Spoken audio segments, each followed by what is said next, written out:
All right, well, doing one of those things that sucks about this job, which is a follow-up on a bunch of really expensive Nellie Stevens holly trees.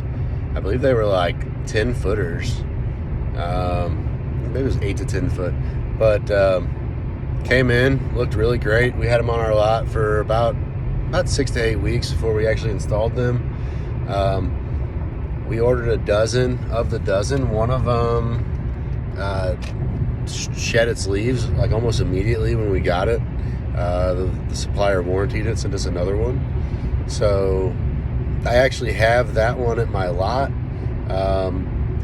Since it shed its leaves, it regrew all of the leaves.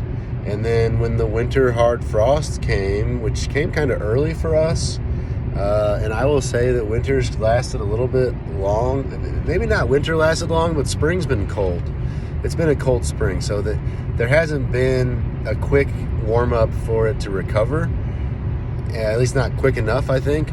And so my holly is just now pushing out new leaves, and I don't think it's going to push out fully.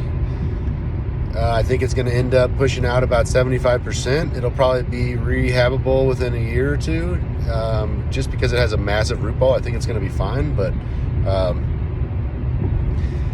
so hers took a little bit different turn of events. Like I said, I had them for about 6 or 8 weeks on my lot, in which they were doing great.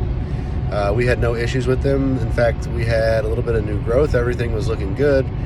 We put them in for her, and it was, I believe, right at the end of summer, just going right into fall, and they dried out pretty quick. She does have an irrigation system, which we did install, but it is designed for the turf. There's nothing set up for those trees. They get a little bit of overspray, but we don't expect turf irrigation to water trees anyways, so not too worried about that. The customer really has to get out there with the hose and follow the watering instructions. And since this is a larger size stock of tree, you've got to follow the concepts in the watering handout, which is larger specimen of plant means larger duration of watering and a little bit less frequently. So you got to soak the trees for a longer period of time. So maybe instead of watering for 30 seconds a tree, you're going to do 60 or a minute and a half. And maybe instead of doing it 4 times a week, you're doing it 3 times a week. All right, so anyways, whatever happened, shortly after we put them in, we got a call saying they were not looking good, and sure enough, they all went into shock and all shed all of their leaves. Then they actually all grew all their leaves back that fall, just as we promised her they would. And then, of course, just like our new vegetation or all our new leaves got shocked and frozen off, so did hers. Now, I haven't seen hers yet. I know that we water ours regularly and that it's in a mulch pile, so it drains pretty well. And I also did throw some, I just spread a little bit of our 28-310. Actually, it's our turf fertilizer over the top of our entire nursery stock. I do that for anything that sits around in the mulch piles, just because it helps to give it a little bit of extra growth. And in the growers, I'm pretty sure a lot of the growers are pumping those things full of fertilizers. So I'm probably not doing nearly what I should, but it helps. And I will occasionally hit them with micronutrient mixes, and I'll also hit them with root stimulator mixes, and I'll kind of mix up my fertilization programs a little bit.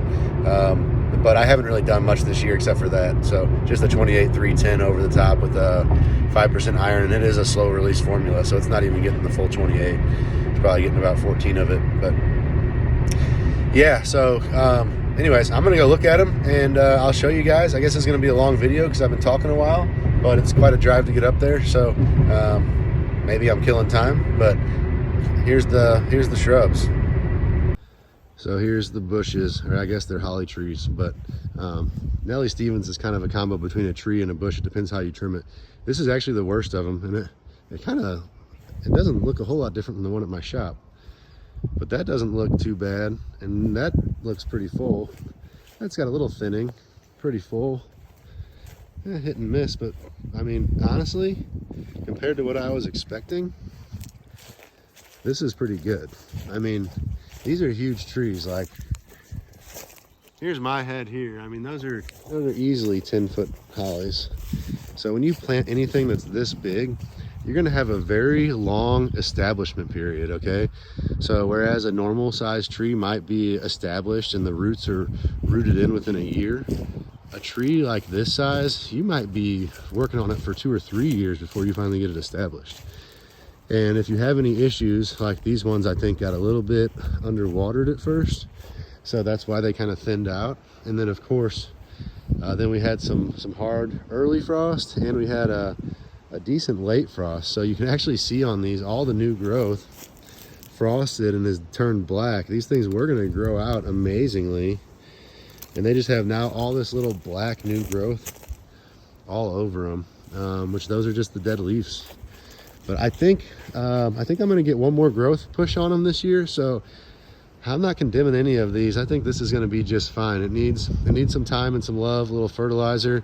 Definitely needs to be regularly watered. But other than that, I think we're probably in pretty good shape. So good news.